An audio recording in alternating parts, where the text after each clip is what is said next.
Bom dia, a paz e a graça do Senhor Jesus.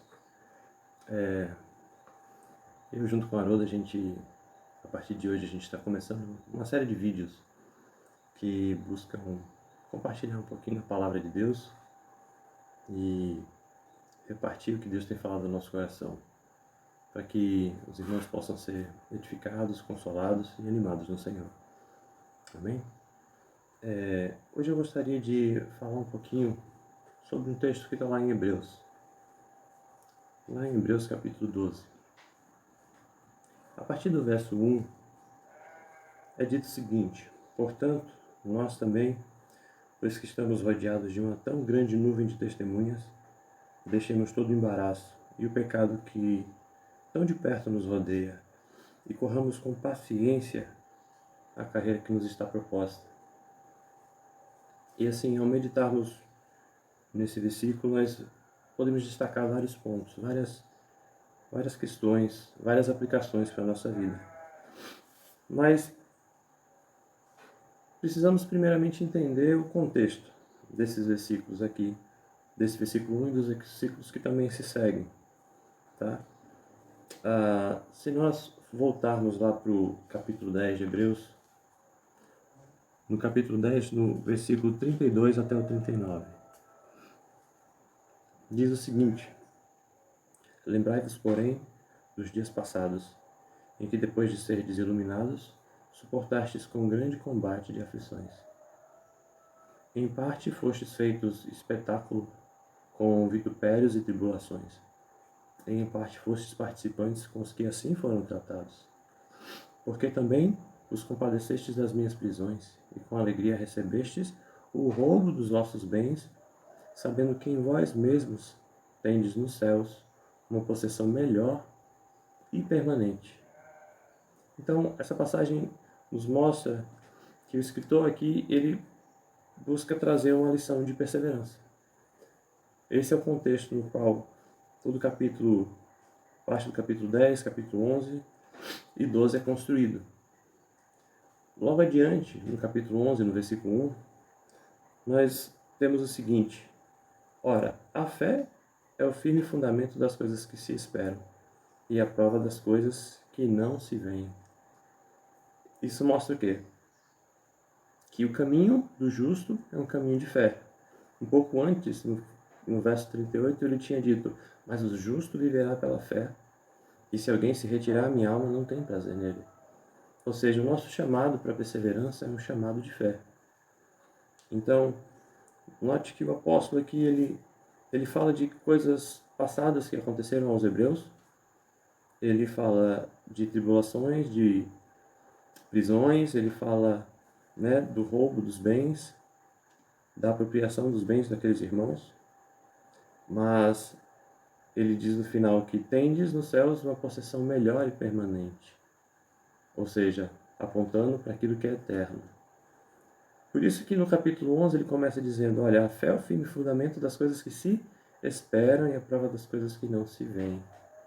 Nós somos esse povo, né, que vive olhando para o eterno, que vive buscando aquilo que é do alto, aquilo que o tempo não desgasta, que o tempo, né, não limita, não termina. Então, esse é o contexto em que o apóstolo escreve aqui aos Hebreus. E eu queria voltar lá para o capítulo 12, então. No capítulo 11, talvez você já tenha lido, depois que ele fala da fé, ele começa a falar de todos os exemplos de heróis da fé, né? Ele mostra as histórias dos homens e mulheres de Deus, que através da fé, olhando para aquilo que era invisível, eles viveram uma vida sobrenatural, viveram uma vida que agradou a Deus. E no verso 32 do capítulo 11, só um pouquinho antes de a gente voltar ao 12, ele diz o seguinte: o que mais direi? Falando sobre esses heróis da fé. Faltar-me-ia o tempo contando de Gideão, e de Baraque, e de Sansão, e de Jefté, e de Davi, e de Samuel, e dos profetas, os quais, pela fé, venceram reinos, praticaram a justiça, alcançaram promessas, fecharam as bocas dos leões, apagaram a força do fogo, escaparam do fio da espada, Da fraqueza tiraram forças, na batalha se esforçaram, puseram em fuga os exércitos dos estranhos. As mulheres receberam, pela ressurreição, os seus mortos. Uns foram torturados, não aceitando o seu livramento para alcançarem uma melhor ressurreição, e outros experimentaram escárnios e açoites, e até cadeias e prisões.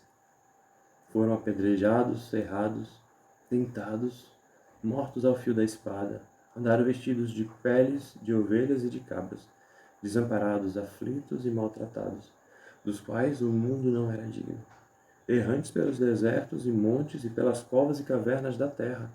E todos estes, tendo tido testemunho pela fé, não alcançaram a promessa, provendo Deus alguma coisa melhor a nosso respeito, para que eles sem nós não fossem aperfeiçoados.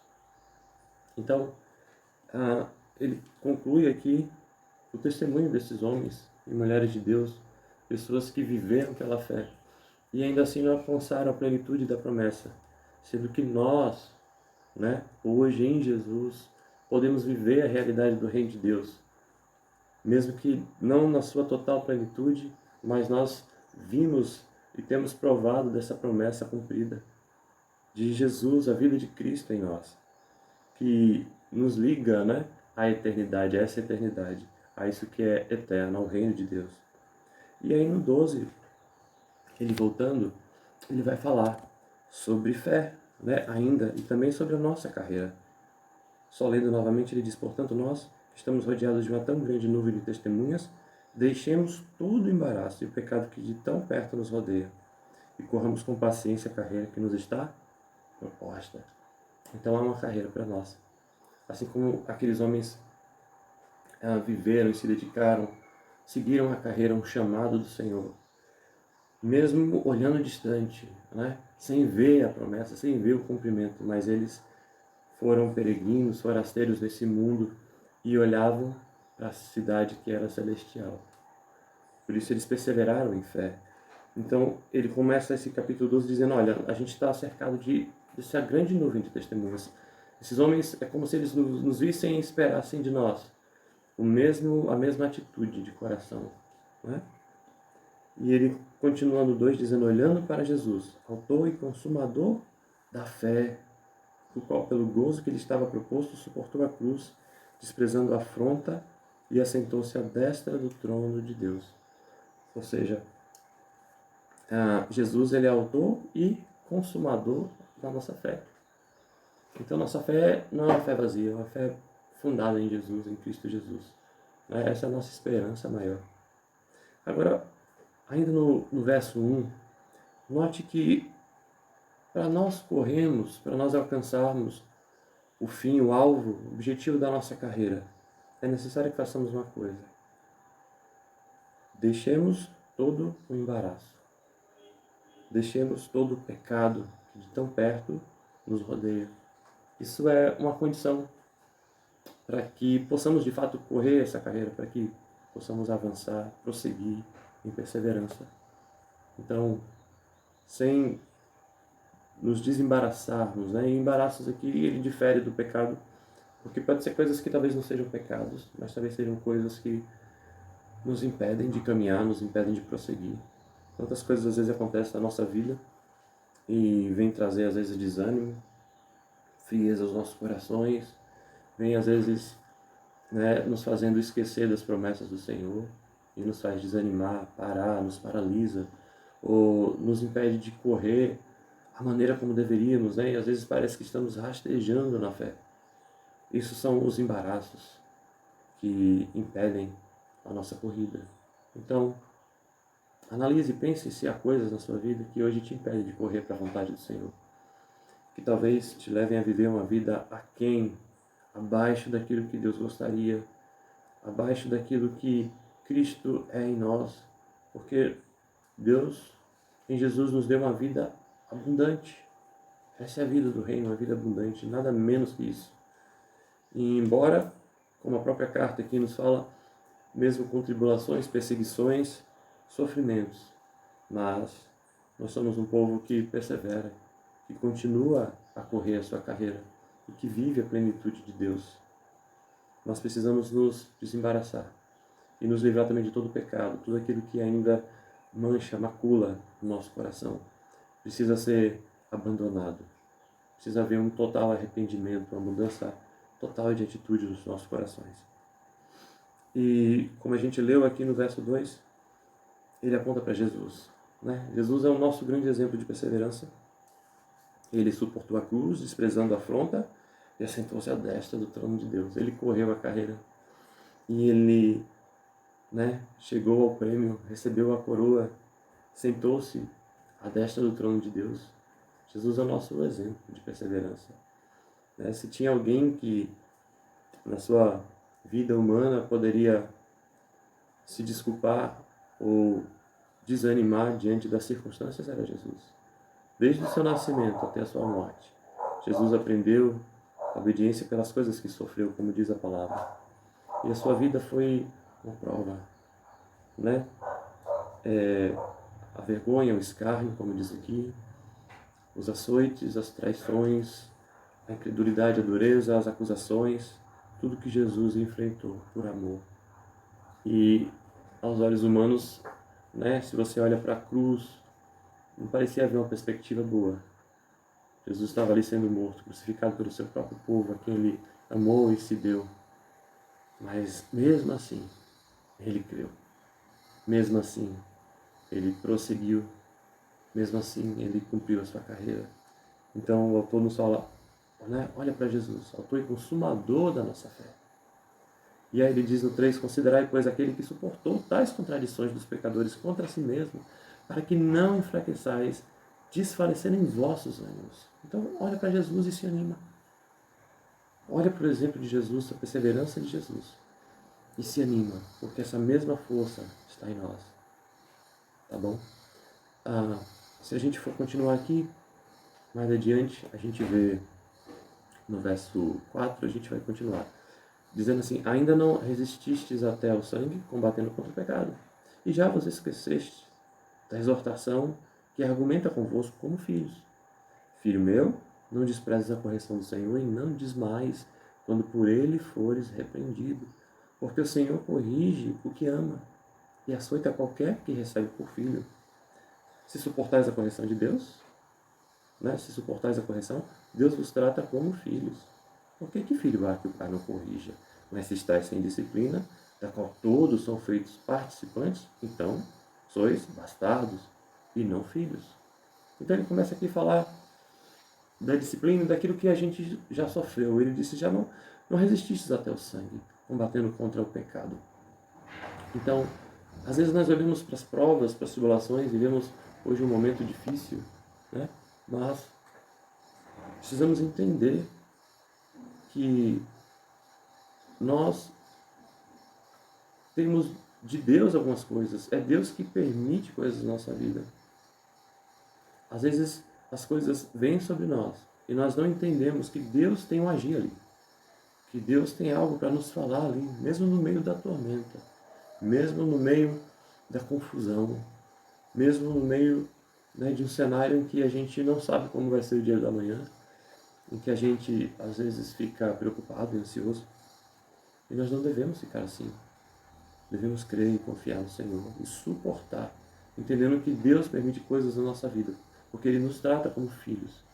Ele quer, né, forjar em nós o caráter de Jesus e provar a nossa fé, para que essa fé seja forte, atuante, operante. E ele continua dizendo no 9, além do que tivemos nossos pais, segundo a carne, para nos corrigirem, e nós os reverenciamos. Não nos sujeitamos muito mais, não nos sujeitaremos muito mais ao Pai dos Espíritos para vivermos? Então, maior é o nosso Pai que está no céu. Então, Ele sabe como cuidar de nós, como tratar os nossos corações e nos disciplinar também. E Ele continua, porque aqueles, na verdade, por um pouco de tempo nos corrigiam como bem lhes parecia, mas este para o nosso proveito, para sermos participantes da sua santidade. Então, olha a santidade entrando aqui, né? Ou seja, tudo que vem de Deus, às vezes é doloroso no início, mas Deus quer nos levar para um lugar mais alto, né? Uma comunhão mais profunda, uma vida mais santa. E no 11 diz, e na verdade, toda correção ao presente não parece ser de gozo, senão de tristeza. Mas depois produz um fruto pacífico de justiça nos exercitados por ela. Então, quando nos permitimos ser exercitados por essas provações, aproveito, mesmo que no início seja doloroso, mas depois aproveito.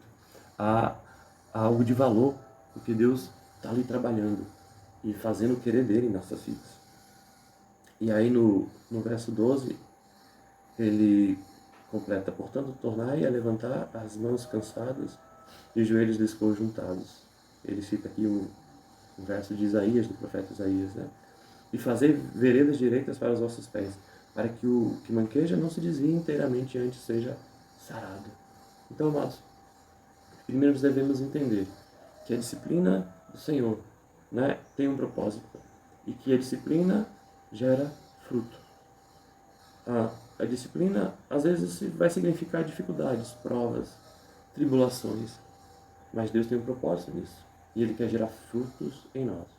Por isso não devemos desanimar, devemos fazer como ele diz aqui no 12: tornai a levantar mãos cansadas e joelhos desconjuntados, e fazer veredas direitas para os vossos pés.